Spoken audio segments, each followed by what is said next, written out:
Souriez, nous stressons. Un podcast qui parle de stress et d'émotions. Ces réactions-là dont nous aimerions bien souvent nous débarrasser, pouvoir contrôler, en tout cas ne plus subir et mieux maîtriser. Ce podcast, c'est pour nous proposer de poser un autre regard sur ces mécanismes naturels et de modifier notre rapport avec notre propre stress, nos propres émotions et aussi avec celui et celle des autres. Je m'appelle Karine Agnès, je suis accompagnante en thérapie brève. J'accompagne des femmes et des hommes dans leur changement et leur transition de vie. Ce sont souvent des moments, des situations, des périodes dans la vie où il est justement question d'émotions. Bienvenue sur ce podcast, bonne écoute.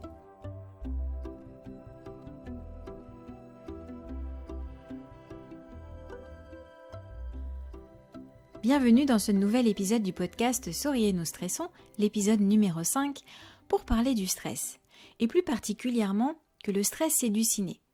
Alors c'est pas à prendre au pied de la lettre, il s'agit d'un acronyme, CINE, créé par Sonia Lupien, qui est une neuroscientifique canadienne, professeure titulaire à la faculté de médecine de l'Université de Montréal et directrice du Centre d'études sur le stress humain de l'Institut universitaire en santé mentale de Montréal. Le ciné, c'est C comme contrôle, I comme imprévisibilité, N comme nouveauté, E comme ego. Passer les situations qui nous stressent à travers le crible du ciné permet de mieux comprendre nos déclencheurs de stress et ainsi d'identifier les pistes pour le réduire.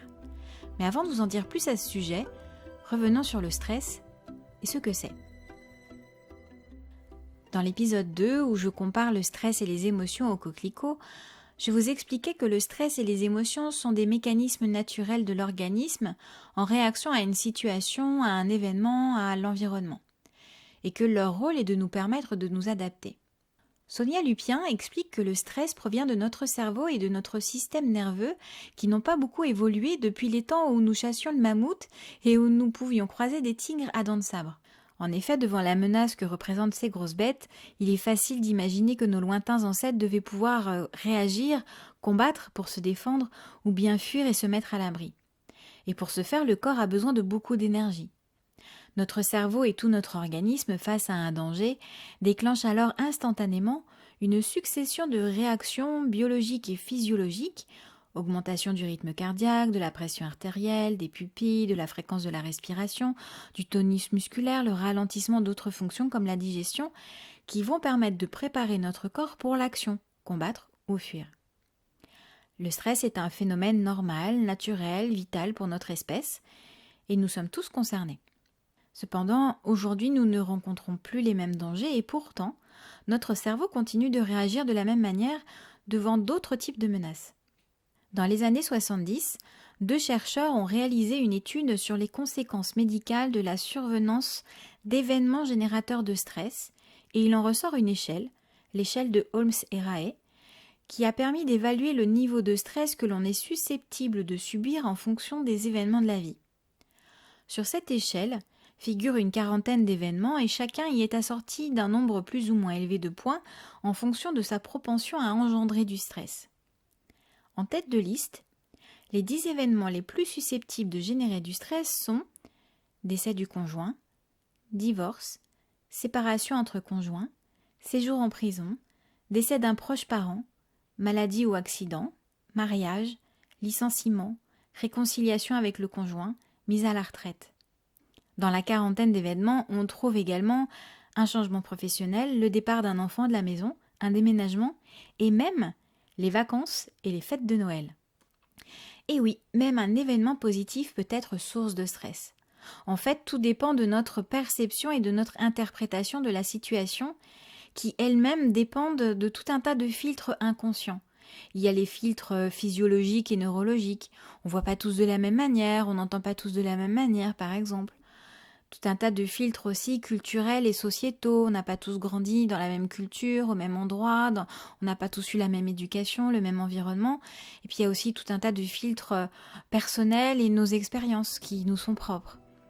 Le stress est une expérience individuelle, personnelle et pas toujours consciente. Pour y voir plus clair et mieux comprendre son propre stress, il existe cette grille de lecture proposée par Sonia Lupien, le ciné. Elle le présente d'ailleurs comme les 4 ingrédients du stress. Elle précise en effet que ce qui nous stresse est différent de ce qui stresse notre voisin. Et qu'en revanche, la recette du stress est universelle.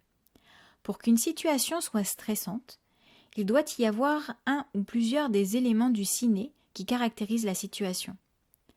Un seul de ces ingrédients suffit à ce que la réaction physiologique du stress s'active, et plus ils sont nombreux, plus la situation est vécue comme stressante. Alors c'est quoi le ciné ? C'est pour contrôle. Les situations dans lesquelles nous sentons que nous avons peu ou pas de contrôle sur la situation. Par exemple, être pris dans un embouteillage alors qu'on a un rendez-vous. I, c'est pour imprévisibilité.